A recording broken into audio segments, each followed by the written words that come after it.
बिस्मिल्लाहिर्रहमानिर्रहीम। मैं सबसे पहले तो सारे जितने भी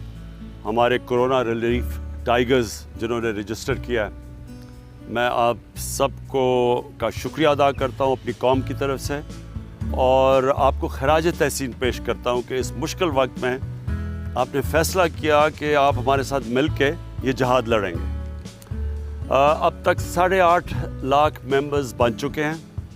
और हम चाहते हैं कि ये मज़ीद और हमारे मेंबर्स बढ़ें, तो 10 से हमने 15